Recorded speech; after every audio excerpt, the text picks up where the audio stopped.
రొయ్యల పెంపకంలో ఏదైనా ఒక చిన్న ప్రాబ్లం కనిపించిన వెంటనే మనం మందులు కొడతాము. ఈ మందులు కొట్టడానికి రెండు ఎమోషన్స్ ఉంటాయి. మొదటిది ఫియర్ అంటాం, అంటే భయం, అంటే ఈ మందు కొట్టకపోతే నా పాండు ఏమైపోతుందో అన్నటువంటి భయం.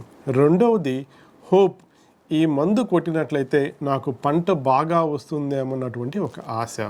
కానీ ఈరోజు నేను డిస్కస్ చేయబడిన ఒక ప్రాబ్లం, ఈ ప్రాబ్లం ఉన్నప్పటికీ మనం మందులు కొట్టవలసినటువంటి అవసరం లేదు. ఈ ప్రాబ్లం పేరే ఐబాల్ డీజనరేషన్. సో దీని గురించి డిస్కస్ చేయబోయే ముందు బ్రీఫ్ ఇంట్రడక్షన్ అబౌట్ మీ. నా పేరు రవికుమార్ అమిరినేని.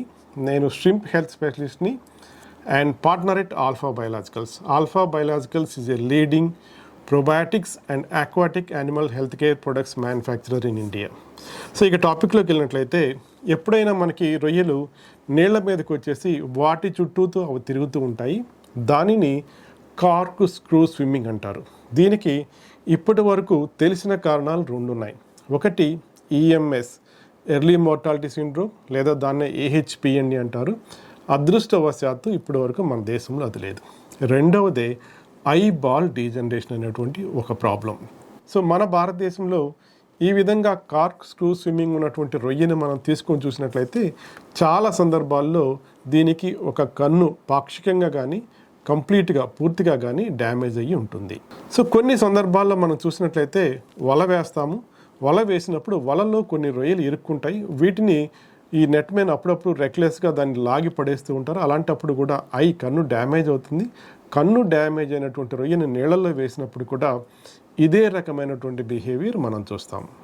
ఇంకొక ఇంట్రెస్టింగ్ అబ్జర్వేషన్ ఏంటంటే, ఈ ప్రాబ్లం ఉన్న రొయ్యని మనం గమనించినట్లయితే దీని రంగు మిగతా రొయ్యల కన్నా కూడా భిన్నంగా ఉంటుంది. ముఖ్యంగా డార్క్గా ఉంటుంది. రొయ్యలు మనం లైట్ కలర్ ట్యాంక్లో పెంచినప్పుడు లైట్ కలర్ గాను, డార్క్ కలర్ ట్యాంక్లో పెంచినప్పుడు డార్క్ కలర్ గాను మారుతాయి. ఇవి వాటి పరిసరాలకు అనుగుణంగా, అంటే చుట్టుపక్కల ఉన్నటువంటి కలర్కి అనుగుణంగా వాటిని కలర్ మార్చుకుంటూ ఉంటాయి. వీటికి ఎలా తెలుస్తుంది కలర్ ఇలా ఉంది అని? వాటి కంటి ద్వారానే తెలుస్తుంది. సో కన్ను డ్యామేజ్ అయింది కాబట్టి ఇవి పరిసరాలను సరిగ్గా అబ్జర్వ్ చేయలేవు. కాబట్టి ఈ రొయ్యలు, అంటే ఈ ఐబాల్ డీజనరేట్ అయినటువంటి రొయ్యలు మిగతా రొయ్యలతో పోల్చినప్పుడు కొద్దిగా డార్క్గా ఉంటాయి.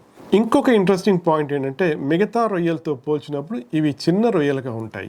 ఎందువల్ల ఇవి చిన్న రొయ్యలుగా ఉంటాయంటే, ఈ ఐబాల్ వెనక ఐస్టాక్ అని ఉంటుంది. ఈ ఐస్టాక్లో MSH, మౌత్ స్టిమ్యులేటింగ్ హార్మోన్ అంటారు. ఈ హార్మోన్ ఉత్పత్తి అవుతుంది. ఈ ఐస్టాక్ డ్యామేజ్ అయినప్పుడు ఈ హార్మోన్ ఉత్పత్తి తగ్గిపోతుంది. తద్వారా రొయ్యలు, అంటే ఈ ఐబాల్ డీజనరేట్ అయినటువంటి రొయ్యలు మౌల్టింగ్ కావు. కాబట్టి మిగతా రొయ్యలతో పోల్చినప్పుడు వీటి సైజు చిన్నవిగా ఉంటాయి. ఒకటి కార్క్ స్క్రూ స్విమ్మింగ్, రెండవది డార్క్ కలర్గా ఉంటాయి, మూడవది పరిమాణం చిన్నదిగా ఉంటుంది. ఈ మూడు లక్షణాలు మీరు గమనించినట్లయితే మీ పాండ్ సేఫ్, మీరు ధైర్యంగా ఉండవచ్చు. సో ఇక ఈ ప్రాబ్లం ఎందువల్ల వస్తుంది అని మనం రిఫర్ చేసినట్లయితే, 1992లో తైవాన్ నుంచి వచ్చినటువంటి ఒక పబ్లికేషన్లో ఆయన ఏం చెప్పారంటే, ఈ ఐబాల్ డీజనరేషన్ అనేది విబ్రియో వల్ల వస్తుంది అని చెప్పారు. కానీ ఆ తర్వాత దానిపైన ఎక్కడా డిస్కషన్ లేదు.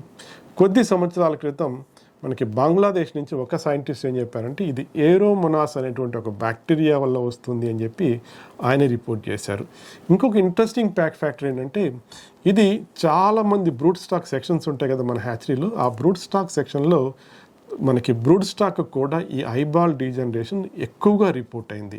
సో ఈ ఐబాల్ డీజనరేట్ అయినటువంటి రొయ్యలు పెర్ఫార్మెన్స్ అయితే, అంటే నాప్లే ప్రొడక్షన్ కానీ కన్వర్షన్ కానీ ఎక్కడా ప్రాబ్లం లేదు. సో దీనిని నేను అనేక మంది బ్రూడ్ స్టాక్ సప్లయర్స్తో నేను డైరెక్ట్గా ఇంటరాక్ట్ అయ్యాను. వాళ్ళు చెప్పింది ఏంటంటే, ఒకటి కారణం తెలియదు, రెండు ఇది వచ్చినా కూడా మనకి ఏ విధమైనటువంటి ప్రాబ్లము లేకుండా మన మెచ్యురేషన్ సెక్షన్స్ పెర్ఫామ్ చేస్తున్నారు. కానీ ఒక వ్యక్తి, బ్రౌడీ అంటారు, ఇంతకుముందు జీగ్లర్ ఫీడ్స్లో ఉన్నారు, ఆయన ఇప్పుడు సయాక్ వల్ల ఉన్నారు. ఆయనతో నేను ఇంటరాక్ట్ అయినప్పుడు ఇది ఫంగల్ ఇన్ఫెక్షన్ అన్నారు. సో ఓవరాల్గా మనకి క్లియర్ పిక్చర్, అంటే ఇది ఎందువల్ల వస్తుంది అనేది క్లియర్గా అయితే ఎవ్వరికీ తెలియదు. కానీ నా అబ్జర్వేషన్ ఏంటంటే, బ్రూడ్ స్టాక్ వచ్చినప్పుడు ఏ విధమైనటువంటి పెర్ఫార్మెన్స్లో ఇబ్బంది లేదు. కానీ పాండ్స్లో కూడా మనకు వచ్చినట్లయితే ఎక్కువ కేసుల్లో 3 రొయ్యలు లేదా 4 రొయ్యలు వచ్చినాయి. ఒకటో రెండో కేసుల్లో మాత్రమే మ్యాక్సిమము 10 రొయ్యలు వచ్చినాయి. అంటే ట్రీట్మెంట్ ఇచ్చినా అంతే వచ్చినాయి, ట్రీట్మెంట్ ఇవ్వకపోయినా అంతే వచ్చినాయి.